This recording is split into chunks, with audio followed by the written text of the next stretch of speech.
Cuando hablamos de cámaras, casi siempre pensamos en los lentes. Qué tan luminosos son, cuánto desenfocan, si son fijos o con zoom, pero muy pocas veces hablamos de lo que realmente hace posible la imagen, el sensor. El sensor es el corazón de tu cámara, es el punto donde toda la luz que entra por el lente se convierte en imagen. Es como el negativo en las cámaras de rollo o como la retina en el ojo humano. Sin él, literalmente no hay cine, ni video, ni foto, ni nada. Y entender cómo funciona, qué tipos existen y qué impacto tiene en la imagen es clave para poder exprimir todo el potencial de tu cámara o para no dejarte engañar por la publicidad que dice que ese celular puede hacer para grabar cine.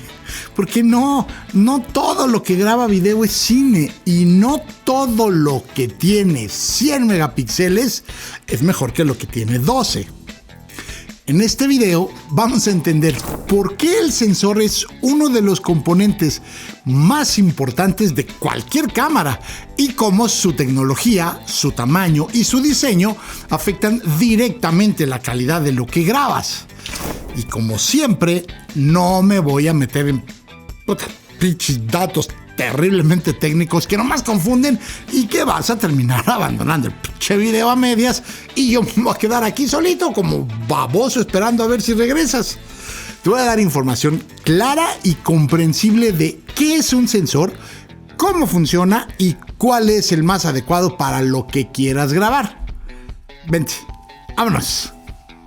A ver, imagina por un momento que el lente de tu cámara es como una ventana. Por esa ventana entra luz y del otro lado hay una superficie sensible que la recibe. Esa superficie es el sensor y su tarea es transformar toda esa luz en señales eléctricas que más adelante se convierten en una imagen digital. En las cámaras de película, esa tarea de capturar la luz y convertirla en imagen lo hace el rollo por medio de un proceso químico y en las cámaras digitales lo hace el sensor. Podríamos decir que es como la retina del ojo humano. Todo lo que ves pasa por el cristalino, que sería como el lente, y se proyecta en la retina donde se convierte en impulsos eléctricos que el cerebro interpreta como imagen. El sensor funciona exactamente igual. Para empezar, debes de saber que un sensor no es otra cosa más que un conjunto de millones de celdas fotosensibles o fotodiodos. Y cada uno de estos fotodiodos capta una pequeña porción de la luz y entre todos en conjunto forman la imagen. La imagen es luz, pero no todos los sensores son iguales, ni en tamaño, ni en forma, ni en cómo captan la luz.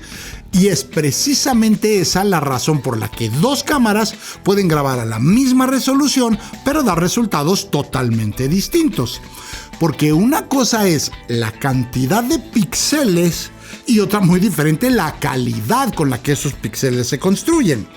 Porque no es lo mismo construir una casa con bloques grandes y sólidos que con muchos bloquecitos ahí hechos de cartón mascado y pegados con saliva. Así que ahora vamos a desmontar uno de los mitos más grandes en el mundo de la imagen digital, la obsesión por los megapíxeles, porque vivimos en una era donde las marcas nos bombardean con cifras cada vez más escandalosas, exageradas. Ahora con 108 megapíxeles, cámara de 200 megapíxeles, modo ultra definición. Está claro, uno piensa, huevo, eso debe de ser calidad de cine.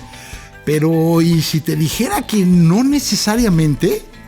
Mira, un megapíxel es simplemente 1.000.000 de píxeles.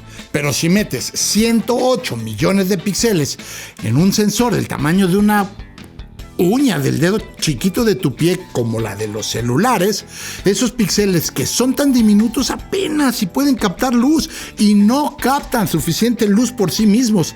Hay que forzar la imagen con software y el resultado, pues ruido digital, colores falsos, imágenes planas que se ven bien en una pantalla chica, pero que cuando le haces zoom o grabas en condiciones difíciles, pues claramente puedes ver que son basura maquillada. O sea, en pocas palabras, una mamada de imagen, pero con traje Armani para que se vea nice. Entonces, ¿más megapíxeles es malo? No necesariamente. Si tienes un sensor grande, puedes darte el lujo de tener más megapíxeles sin comprometer la calidad. Pero cuando el sensor es pequeño, una vez más, como las de los celulares, lo ideal no es meter más píxeles, sino mejores píxeles. Y por eso volvemos a la analogía de la construcción de la casa. Puedes hacerla con muchos ladrillos delgados y débiles o con menos bloques, pero grandes y sólidos. ¿Cuál crees tú que va a aguantar mejor los soplidos del lobo? Pues eso pasa igual con la luz y los sensores. Por eso muchos cineastas prefieren cámaras con sensores de 4K o 6K, pero con píxeles grandes que responden bien en baja luz y entregan una imagen rica en matices, en lugar de cámaras con resoluciones altísimas, pero llenas de ruido o con compresión excesiva. Y eso nos lleva a la otra trampa del marketing. Los celulares no graban con todos esos megapíxeles que presumen. En realidad, muchos usan agrupamiento de píxeles, lo que se llama el pixel binning, donde combinan 4, 9, hasta 16 en uno solo para mejorar la captación de la luz. O sea, si tienes 108 megapíxeles, pero al final estás usando 12 o 13 efectivos. Y eso de ahí nos lleva a hablar de los diferentes tipos de sensores, su tecnología, por su tamaño, porque no todos los sensores funcionan igual.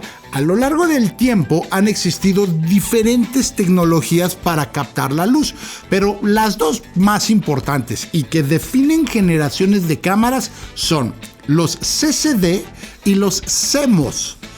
Los sensores CCD fueron los reyes en las primeras cámaras digitales. Se usaban mucho en cámaras fotográficas profesionales, en cámaras de video broadcast y hasta en algunas cámaras de seguridad. ¿Qué los hacía tan especiales? Bueno, pues captaban la luz de manera muy uniforme, con una gran fidelidad de color y poco ruido. Pero tenían un problema. Eran caros de fabricar, consumían muchísima energía y eran lentos en la captura de datos. Luego llegaron los sensores CMOS y revolucionaron todo, porque son mucho más eficientes, baratos de producir, rápidos en lectura y con muchísimo menos consumo energético. Hoy en día prácticamente todas las cámaras modernas, desde celulares hasta cámaras de cine, usan sensores CMOS. ¿Y qué pasó con la calidad de los CCD? Bueno, al principio los CMOS eran más ruidosos y con menos precisión en color, pero como todo, con los avances de la tecnología, pues claramente ese problema se resolvió.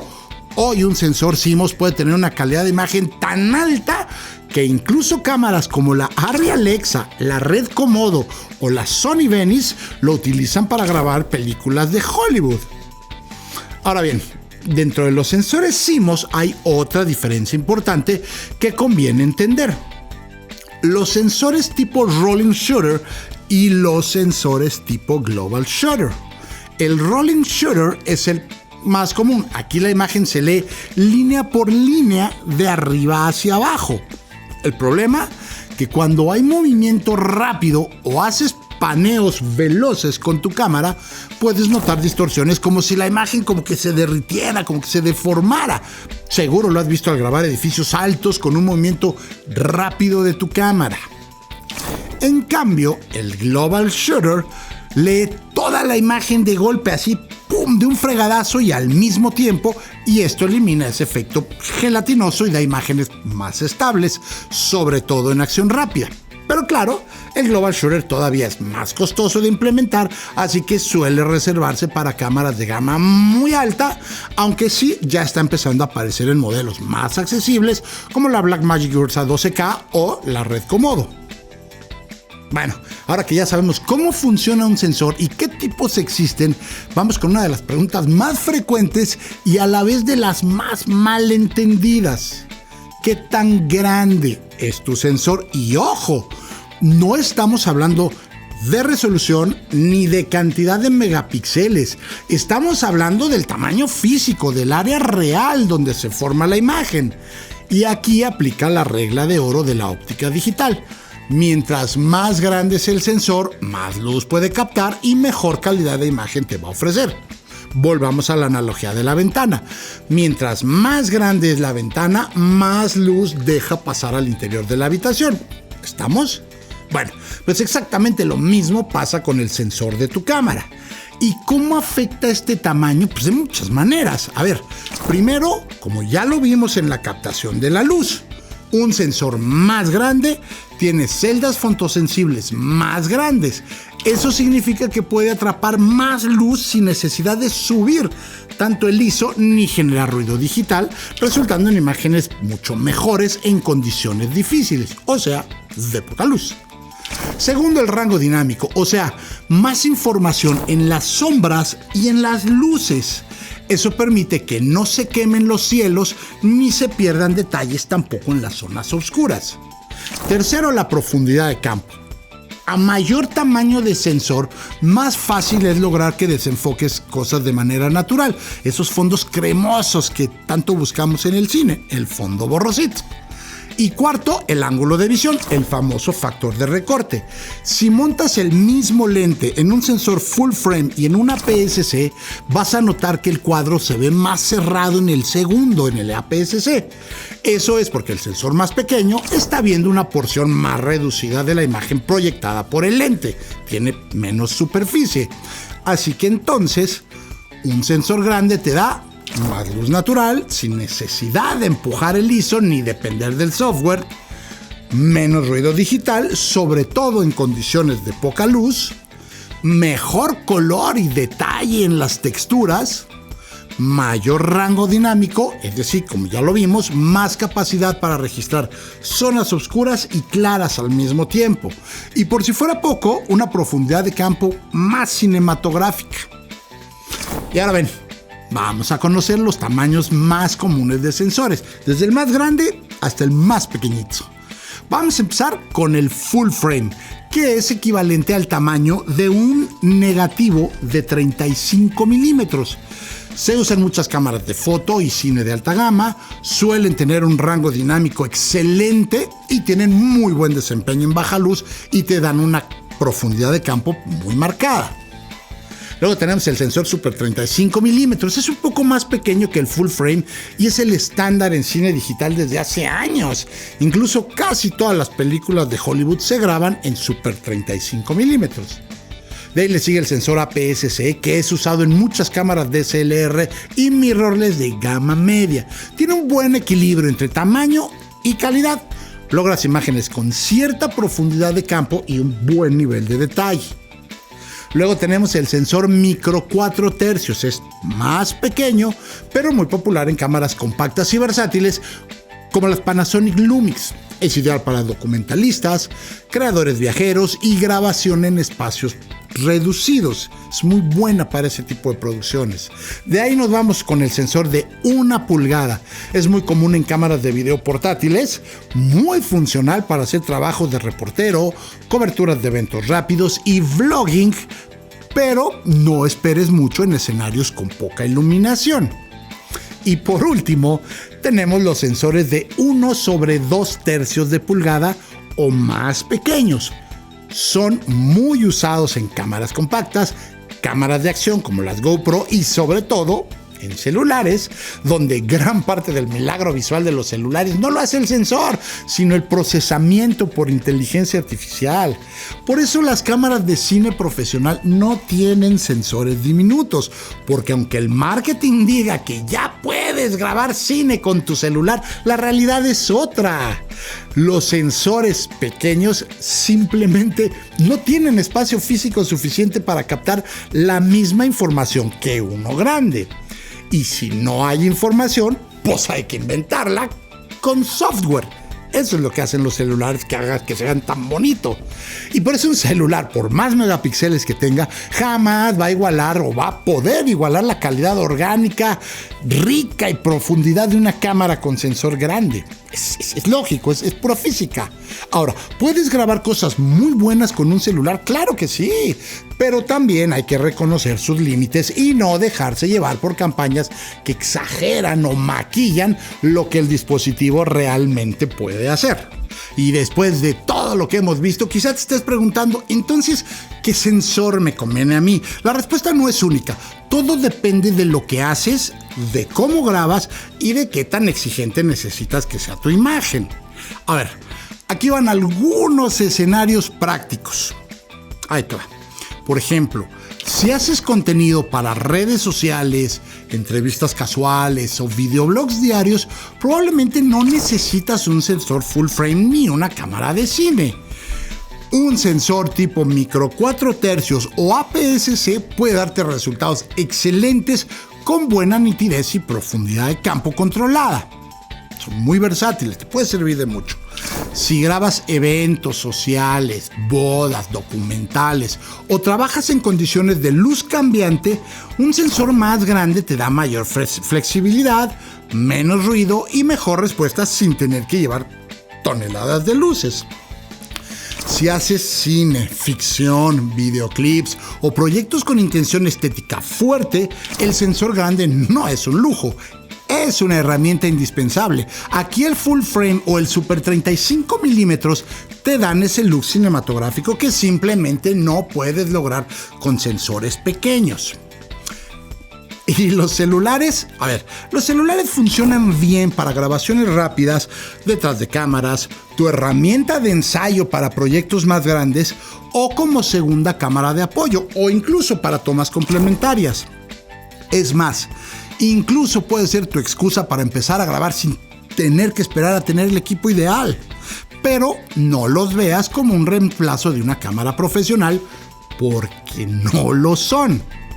La imagen que produce está fuertemente procesada, simulada y adaptada para verse bien en pantallas pequeñas, pero no para resistir una postproducción exigente.